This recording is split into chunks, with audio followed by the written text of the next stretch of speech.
Hi there, this is Arpan. Today I am going to share with you some structure. You can use this structure to make 100 plus sentences. আমি অর্পণ আজকে আপনাদের সঙ্গে share করতে যাচ্ছি কিছু structure যে স্ট্রাকচারগুলো আপনারা ব্যবহার করে অনেক প্লাস 100 প্লাস সেন্টেন্স তৈরি করতে পারবেন। কিন্তু আজকে আমি মাত্র 3টে স্ট্রাকচার আপনাদের সঙ্গে শেয়ার করব, কারণ সবগুলো যদি এখন শেয়ার করে ভিডিও অনেক লম্বা হয়ে যাবে এবং লং ভিডিও দেখতে সবাই বোরিং ফিল করে, আমি নিজেও করি। আচ্ছা ঠিক আছে, আমরা আমাদের টপিকে আসি। আচ্ছা, প্রথম স্ট্রাকচারটি হলো আমি কোনো কিছু চেষ্টা করতেছি।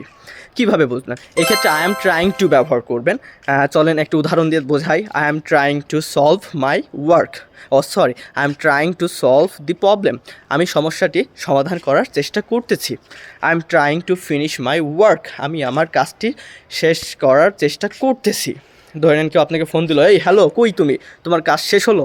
তখন তুমি বলবা, হ্যাঁ আমি আমার কাজটি শেষ করার চেষ্টা করতেছি। Yes, I am trying to finish my work.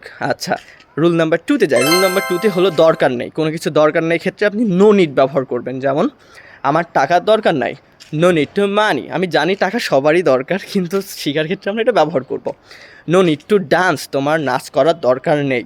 No need to Singh, তোমার গান গাওয়ার দরকার নেই। আচ্ছা ঠিক আছে, রুল নাম্বার 3তে আমরা ব্যবহার করব কোনো কিছুতে সমস্যা হচ্ছে বা কোনো কিছুতে সমস্যা রয়েছে বোঝাতে। There is something wrong with, এই স্ট্রাকচারটি ব্যবহার করতে পারবেন। স্ট্রাকচারটি আমি অবশ্যই উপরে দিয়ে দেবো, আপনারা দেখে নিতে পারবেন। আচ্ছা ধরে নেন আমার মোবাইল ফোনে সমস্যা হয়েছে, আমি তাহলে কীভাবে বলবো? আমি বলবো there is something wrong with my mobile phone, আমার মোবাইল ফোনে কিছু সমস্যা হয়েছে। ধরেন আমার গাড়িতে কিছু সমস্যা হয়েছে, আমি বলবো there is something wrong with my my car. Okay, there is something wrong with my car. আচ্ছা ধরেন আপনি এখন একটা মেকানিকের কাছে যাবেন, মেকানিককে বলবেন যে আমার কারে কিছু সমস্যা হয়েছে, তাহলে এই কনভারসেশনটা কীভাবে করবেন? আপনি বলতে পারবেন এভাবে, hello mechanic, there is something wrong with my car, could you please check it. So এইভাবে আপনারা নিজেরা চেষ্টা করবেন সেন্টেন্সগুলো তৈরি করার এবং বাসায় বেশি বেশি প্র্যাকটিস করবেন, তাহলে দেখবেন আপনি স্পিকিংয়ে একটি ফ্লুয়েন্সি চলে আসছে এবং আপনি ইংলিশে থিঙ্কিং করতে পাচ্ছেন। ইংলিশে থিঙ্কিং করা কিন্তু ম্যান্ডেটরি, না হলে কিন্তু স্পিকিং আসবে না নিজে থেকে।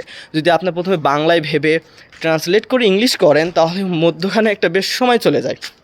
এই সময়টা যাওয়ার জন্য আপনার ফ্লুয়েন্সি আসবে না, সেজন্য চেষ্টা করবেন ইংলিশে ভেবে ইংলিশেই অ্যান্সার দেওয়ার। আচ্ছা ঠিক আছে, তাহলে আজকে এই পর্যন্তই। নেক্সট অন্য কোনো স্ট্রাকচার নিয়ে দেখা হবে। এবং আপনি যদি আমার ভিডিওটি পছন্দ করেন, অবশ্যই লাইক এবং কমেন্টে জানাবেন, কারণ আপনার লাইক এবং কমেন্ট আমাকে অনুপ্রেরণা দিবে নতুন স্ট্রাকচার এবং নতুন ভিডিও আপলোড করার ক্ষেত্রে। ঠিক আছে, সবাইকে আল্লাহ হাফেজ, আবার দেখা হবে।